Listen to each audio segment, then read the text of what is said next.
അച്ഛാ,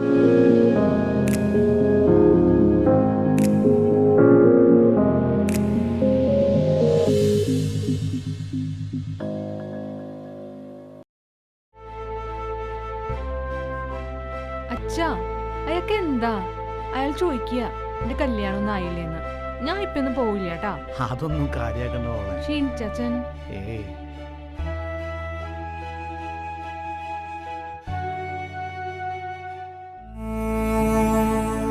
ഈ പെങ്കൊച്ചിനെ കുറിച്ചിട്ടുള്ള ആദ്യം അങ്ങേർക്ക് കല്യാണം നടക്കണില്ല. അച്ഛാ, എനിക്കൊരു 6 മാസം സമയം വേണം മനസ്സുകൊണ്ടൊന്ന് ഒരുങ്ങാൻ. ഈ കല്യാണമൊക്കെ ഈശ്വര നിശ്ചയം പോലെ നടക്കും. ഒന്നും നമ്മുടെ കയ്യിലല്ലല്ലോ.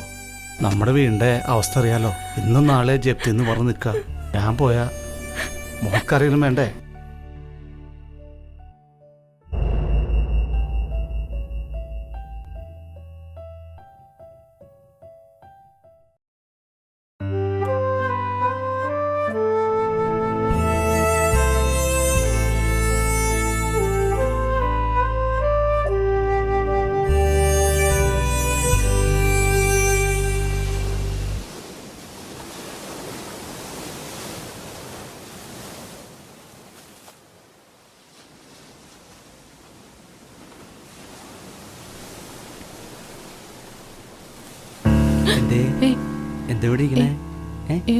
ആരെങ്കിലും വരാന്ന് പറഞ്ഞിട്ടാ?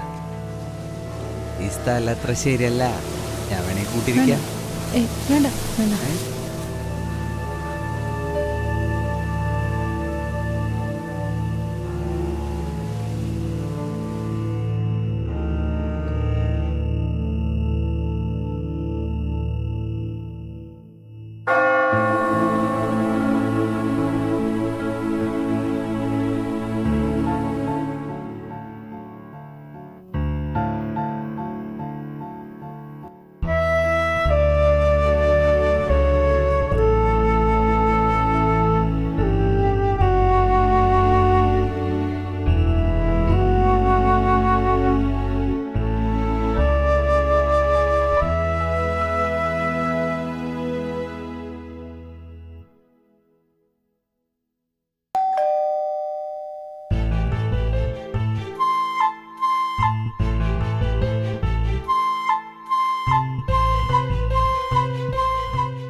എത്ര ഒളിപ്പിച്ചു വെച്ചാലും എടുത്ത് വരയ്ക്കും അല്ലേ? ആ പെണ്ണിനോർത്തേ നീതിയാണ് ആ മനുഷ്യനെ. എല്ലാവരുടെയും ജീവിതത്തിലും എന്തെങ്കിലും പ്രശ്നങ്ങളും പ്രയാസങ്ങളും ഉണ്ടാകും. ആ പ്രശ്നത്തെ ധൈര്യത്തോടും പുഞ്ചിരിയോടും കൂടി നേരിടുക. തന്തയും തള്ളയും പോയി, വേണ്ടപ്പെട്ടവരും തിരിഞ്ഞു നോക്കണില്ല. ഇനിയിപ്പൊ എന്തിട്ട് പിന്നെ ഈ കാര്യങ്ങള്?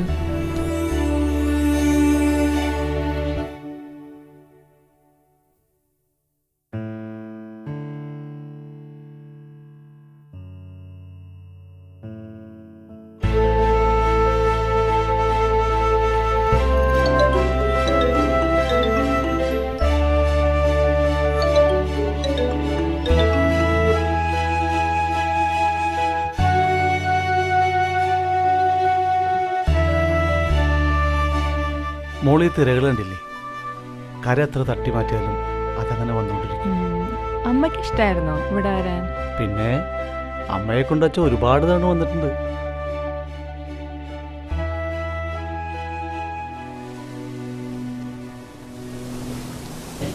അച്ഛൻ തന്ന 6 മാസം ഇന്ന് അവസാനിക്കുകയാണ്.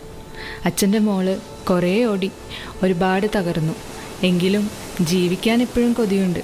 കാരണം ഞാൻ സ്നേഹിച്ചു തുടങ്ങി എന്നെ തന്നെ. കഥ പറയുന്ന കണ്ണുകളും കവിൽ തൊടുന്ന കരങ്ങളും കാതങ്ങളേറെ താണ്ടേണ്ട പാദങ്ങളും നിന്നിലാണ്. നീ തന്നെയാണ്. ജനനോ മരണോ ഒന്നും നമ്മുടെ കൈകളിലല്ല. സമൂഹത്തിൻ്റെ കുറ്റപ്പെടുത്തലുകളിൽ തകർന്നു പോകേണ്ടവരുമല്ല നാം. സന്തോഷത്തോടെ ജീവിച്ചിരിക്കുക എന്നതാണ് പ്രധാനം. Be your self and leave for your self. ബാക്കിയെല്ലാം നിന്നിലേക്ക് വന്നു ചേരും. ഞാൻ കാർത്തിക.